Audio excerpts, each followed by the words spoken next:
You are welcome to HN What's Your Say? The #1 listening show where we discuss real issues with real people like you. We are still featuring R. Kelly. Real name, Robert Sylvester Kelly. Also known as the R&B King. Just when we are still expressing discontent with the way the case against R. Kelly has been handled, it looks like the Chicago Justice Department is not done yet surprising us with a contemptible approach to any matters related. After prosecution had added RICO violation and other irrelevant charges to R. Kelly's charge sheet back in New York, they felt the need to drag in the two former workers of R. Kelly, Derrell McDavid and Milton June Brown, to try and prove R. Kelly actually did operate an illegal enterprise. This was met with immediate resistance by a sharp team of attorneys led by Glossman, who in combination with attorney Jennifer Bonjean formed a strong defense the government had clearly not anticipated.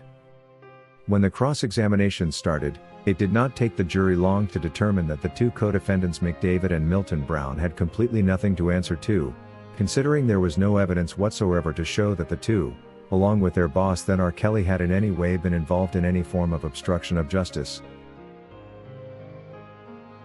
Having failed to implicate the two along with R. Kelly in a way shorts the prosecution's attempt to justify an enterprise, and this hurts their previous case really bad. On this matter, however, there was no way for the government to forge a way around it, and the jury's decision was clear, leaving many anti-Kelly conspirators dissatisfied. Having been duly acquitted and found completely innocent of the government claims, Derrell McDavid felt it necessary to ask that he be compensated for being dragged to court with not real tangible reason to suspect he committed any crime, and for the exorbitant legal fees he had to foot while defending himself.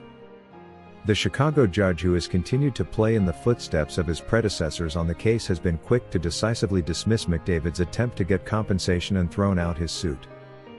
According to his ruling, the government had probable cause to think that McDavid together with his colleague Milton were indeed involved in an attempt to obstruct justice, and they will therefore not be compensated for the expenses that they had to meet in building up a defense to fight for their freedom against the well-facilitated government, which on the other hand operates largely with taxpayers' money.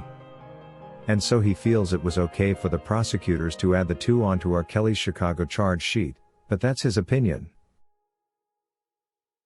This serves to show the world how the entire system seems to be inclined towards the idea that R. Kelly has to be guilty, and so should every other person charged along with him. And if there must be any loss to be incurred, it should be either R. Kelly or his co-accused to be footing the bill, not the government. Everyone can clearly see that the government did drag R. Kelly's two co-accused to court to justify the New York RICO allegations, but were slapped with a loss when the two were acquitted. How can the judge be determining probable cause with the total lack of evidence that was witnessed?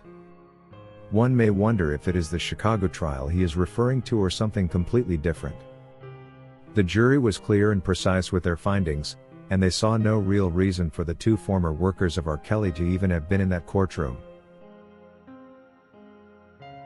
The issue here is not the money that could have been paid to McDavid, but the response from the judge, who instead prefers to justify the government's attempt to lie to the whole world that R. Kelly acted in a sort of enterprise, something we all know was only cooked up and introduced into the indictment because the government realized they had no real case against Robert. When he comes up to say that the prosecutors had reasonable cause to think this happened, it leaves the entire U.S. court exposed for how they operate, and creates even more reason to think the New York ruling was also simply based on such suspicions and no real truth. If such an approach to justice goes unchecked, it can send many people to prison to serve sentences for crimes they did not commit. This is probably the reason we see many cases of wrongfully arrested persons getting released and compensated every single year in this country. According to Marlin, I knew all along that McDavid's efforts to be compensated for the wrongful accusations were going to fall on deaf ears, considering the authorities have been leaning on the side that believes R. Kelly deserves to be in jail for the rest of his life, and have not given an ear to listen and understand the nitty-gritty of the entire case. It's only then that they would realize how clear it is by law that R. Kelly is not guilty of the crimes imposed on him, and that the defendant could decide to sue once all of this is over and be compensated. It may be time for the prosecution to win, but a time is coming when the real facts will be laid out in broad daylight, and R. Kelly will be vindicated. I did not expect, though, that the judge's opinion against which he would base to dismiss McDavid's demands would be as telling of which side he is inclined to. For a judge to come out and say there was probable cause for the government to believe that Derrell McDavid was involved in obstruction of justice sounds like making a new and fresh allegation altogether. The way I interpreted this is that the judge was probably not convinced by the decision of the Chicago trial jurors. While he has a right to his opinion too, he needs to remember that when a jury is selected, it becomes a part of the court system for that particular trial. By disregarding their decision, therefore, the judge is going against the very institution that employed him and entrusted him with the power to mediate settlements of legal implication. I therefore find it inappropriate that the judge makes such a single-sided ruling against McDavid.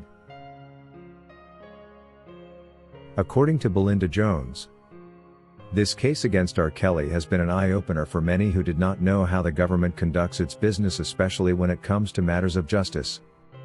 Many have learnt that when the government is interested in taking an individual down, it doesn't really matter whether they committed a real offense or if they are innocent.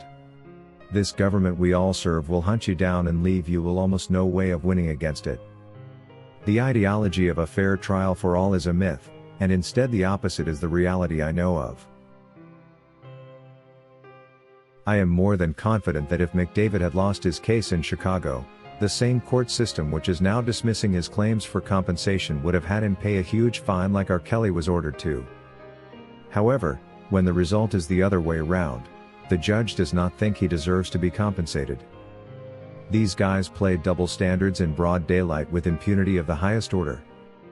The injustice in this case is real.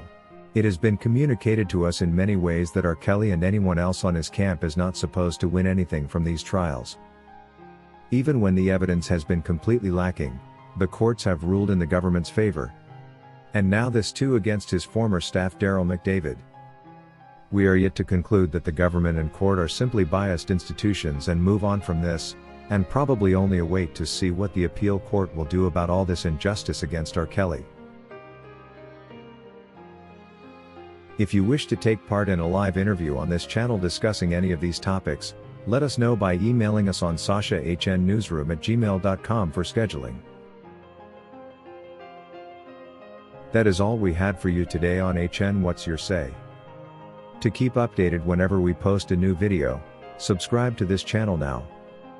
Also remember to hit the bell icon and enable notifications. And feel free to share your opinions with us in the comment section below, and let us know if you would like us to publish your views in our next release. We value all our subscribers' opinions.